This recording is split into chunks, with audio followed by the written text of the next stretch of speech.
And I'm TJ. And this is TNN.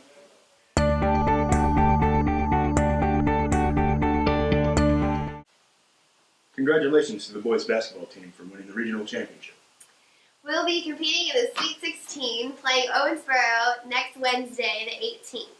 You can sign up on Monday, and Tuesday, and pay $15 to ride the pet bus and buy a ticket. We have a lot of good upcoming stories this week on TNN, including Cooking with Chef Cole, FFA, and a spotlight on a young entrepreneur. First up, to prepare you for your March Madness parties, it's Cooking with Chef Cole. Hey guys, it's Malay here, and today we are introducing a brand new segment called Cooking with Cole, where we're going to be cooking with our culinary teacher, Mr. Cole. And as a part of March Madness, we are going to be making chicken wings. So Mr. Cole, I know this is your first year here, so can you tell us a little about yourself? I can. It has been an absolute pleasure to be here at Martha Lane Collins. I am a 20-year veteran in this industry.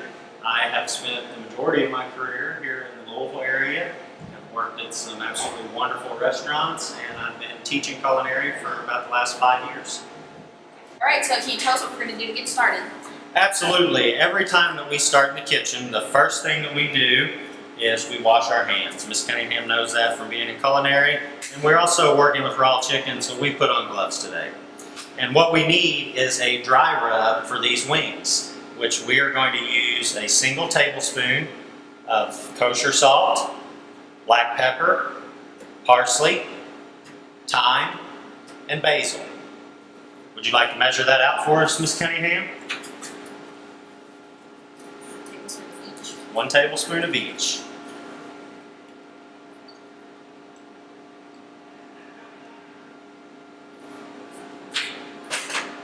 And this dry rub will serve as obviously as our base of seasoning for these chicken wings. So these wings are going to be very herby. We're not going to have our typical buffalo chicken wings. These are going to be more like a dry rub herb wing.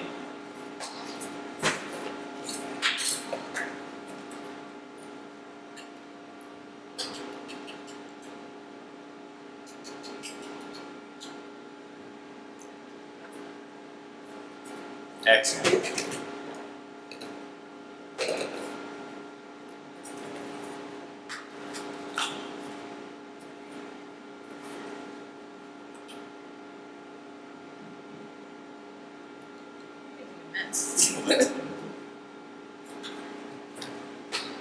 Making a mess is part of being in the kitchen.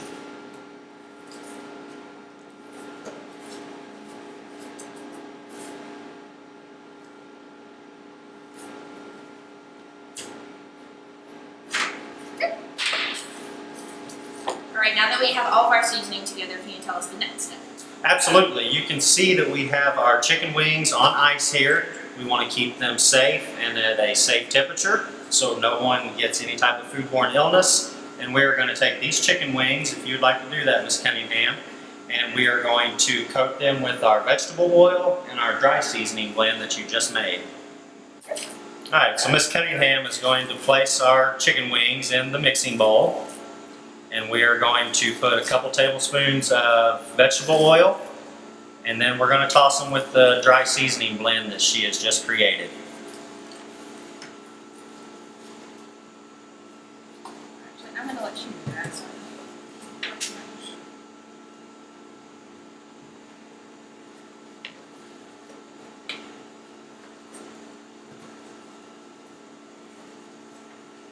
And you can cook these wings as lightly or as generously as you would like, depending on the flavor that you're trying to achieve. Now, you really want to get in there and work that seasoning, work that oil in. I'm going to let you do that. And really make sure that it's fully coated.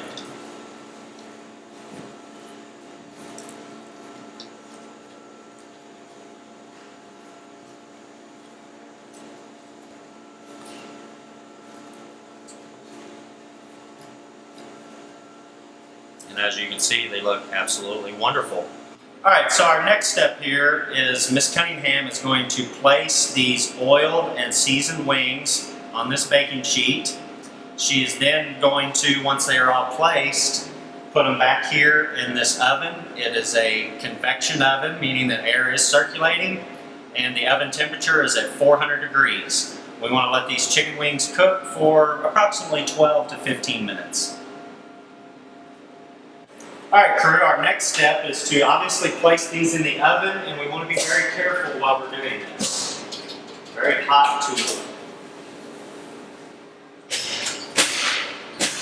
And we would like to set our timer. We'll start at 12 minutes on the low end of our range, 12 to 15 minutes, and you will have absolutely perfect chicken wings.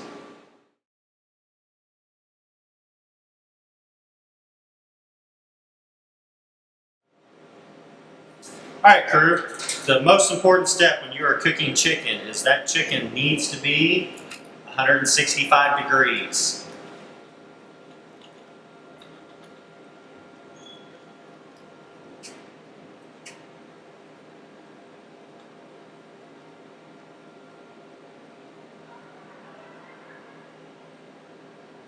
And we have reached 165 and exceeded it, so we know our chicken is safe.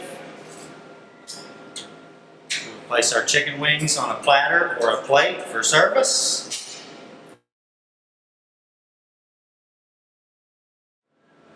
Alright guys, and there you have it. March Madness themed chicken wings. Thank you so much for cooking with us, and we'll see you guys next time on Cooking with Cole. Absolutely. I am the Eggman. Cuckoo-ca-choo.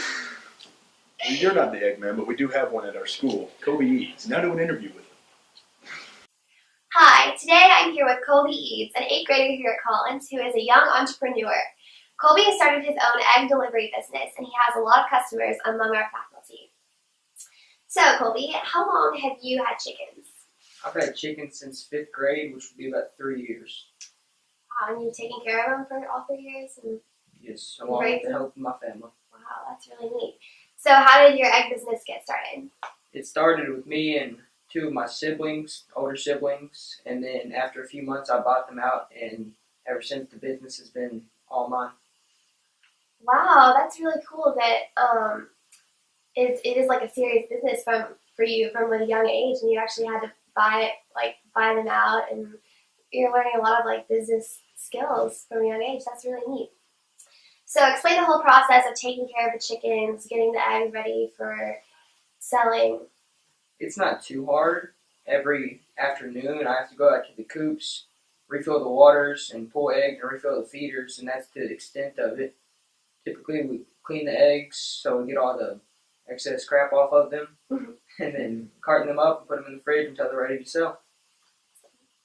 So why are your eggs better than store-bought eggs? Because Mr. Brown says they're way better than store-bought eggs. They're the best eggs he's ever had. Typically, store-bought eggs are injected with drugs and hormones into the chicken's feed. I don't believe in that. I believe just straight run, and that's what typically makes them better. That's really neat. Interesting. So what are your future goals for your business? I hope to be in retail stores, to really just be in retail stores and grow this business to what it potentially can be. Awesome. And last question, what's your favorite way to eat an egg? Has to be the omelet. An omelet. Awesome. Thank you so much, Colby. Colby's business is called CRE Eggs. If you'd like to order eggs from Colby, contact him at creeggs@gmail.com. Also, follow him on Instagram below. Ever wonder what FFA is up to? Now to Emily to find out. Hi, I'm here with Taylor Nash, a senior here at Collins and the local and regional president of FFA. I'm here to ask him a few questions about his club. So what is FFA? Even though many people see FFA as the future farmers of America, we changed in 1988 to the National FFA Organization. The reason being is FFA is not here to create farmers. It's not here to create the people you see on the tractor. But it's about creating the leaders and the people that you see sitting behind an office desk or wherever they may want to be in life. A couple weeks ago, we had FFA week here at Collins. How did it go? Well, if you didn't notice, we had a little bit of snow. However, we were able to get through that. We had many events. We had a community service where we went to the ALC Pregnancy Center and got to work with those students there, as well as got to do a local speaking contest, which is actually going to be yesterday when all of our students are going to go to Midway College and compete for a chance to go to state. So it went over really well. However, we did say there's a little bit of snow. So a few events have been canceled. However, they've been moved to March and April. So we've got a whole bunch of fun FFA coming up. What do you do and what is the goal of FFA? Well, being a part of agriculture education, the goal is to create premier leadership, personal growth, and career success. The way we do that is by fulfilling our model, learning to do, doing to learn, earning to live, and living to serve. By doing that, we are involved in many community service, recreation, as well as CDL programs, helping our students develop into the future leaders of tomorrow. At a regional level, how do the surrounding counties help you? Well, if you don't know, our region ranges from everywhere from Trimble County to Frankfort to Spencer, Anderson, and all the way over to Louisville. So with 13 different schools, we have a lot of opportunities to make a difference in our area. One of the things we did in the fall was collected can tabs for the Crusade for Children's Hospital. And a big thing, it went over very well, and we very much appreciate the support we had in our school. And I'm kind of proud to say that of all the schools, Collins came in second with the most can tabs, just followed by Seneca. So that was a great achievement for us personally, but it really gets us out there. And it's not only about helping others, but having fun and getting to know others around you while you do that. The biggest part about having a region is meeting those connections you'll have for the rest of your life. And that's my biggest passion as regional president, getting to interconnect each one of our students. Thanks for watching. We'll see you next week on TNN.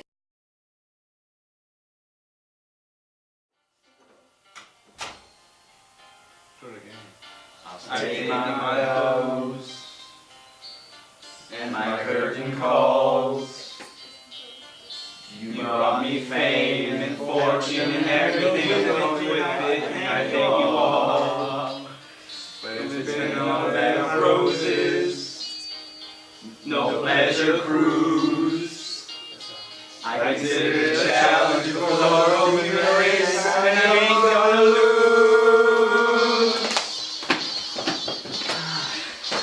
We are the champions, my friends, and we'll keep on fighting till the end. We are the champions, we are the champions, no time for losers, 'cause we are the champions.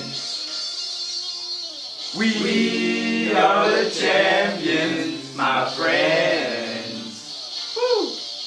And we'll keep on fighting till the end. We are the champions. We are the champions. No time for losers, 'cause we are the champions. Thank you. Regional. Yeah, regional.